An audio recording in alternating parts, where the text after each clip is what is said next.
விரும்பல. அதனாலதான் வழக்கறிஞர் எல்லாத்தையும் சொல்ல சொன்னேன். இப்ப போட்டிருக்கிற வழக்கு தான்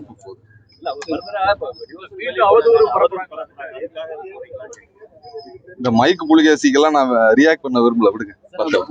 தனிப்பட்ட நபரா வந்து நீங்க வந்து வழக்கு தொடர்ந்து நீங்க வந்து போலீசார் வந்து இந்த கோர்ட்ல நிறைய பேர் இது பண்றாங்க நிக்கிறாங்க அப்படின்னு அதெல்லாம் வழக்கறிஞர் பார்த்துக்குவார். விடுங்க. இன்றைய தினம் கனம் நீதிமன்றத்தில் காவல்துறை மண்டல துணைத் தலைவராக இருக்கக்கூடிய திரு வருண்குமார் IPS அவர்கள் நீதிமன்றத்தில் ஆஜராகி இருந்தார்கள். இன்றைய தினம் திரு சீமான் அவர்களுக்கு நீதிமன்றம் மூலம் நோட்டீஸ் அனுப்பப்பட்டிருந்தது.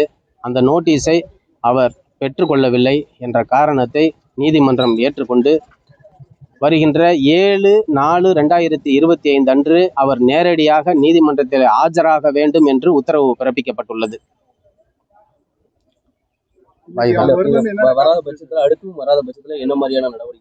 வராத பட்சத்தில் இந்த வழக்கை ஃப்ரேம் செய்வார்கள், டேக்கன் ஆஃப் ஃபைல் எடுப்பாங்க. அந்த அடிப்படையில் தான் இந்த நோட்டீஸ் அவருக்கு அனுப்பப்பட்டுள்ளது.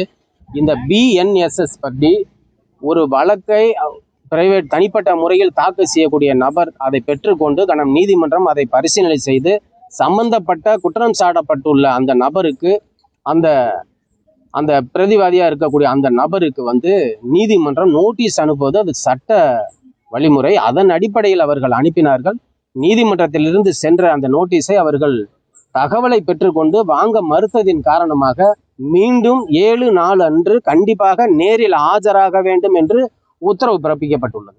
அன்றைய தினம் திரு சீமான் அவர்கள் 7/4 அன்று அவர் ஆஜரானால் ஆஜராகவில்லை என்றால் நம் நீதிமன்றம் அதன் அடுத்து உத்தரவுகளை பிறப்பிக்கும்.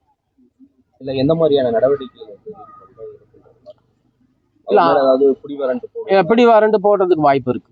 பிடிவாரண்டு போட 7/4 அன்று அவர் ஆஜராகவில்லை என்றால் பிடிவாரண்டு போடுறதுக்கு வாய்ப்பு இருக்கு. வேற என்ன சார்?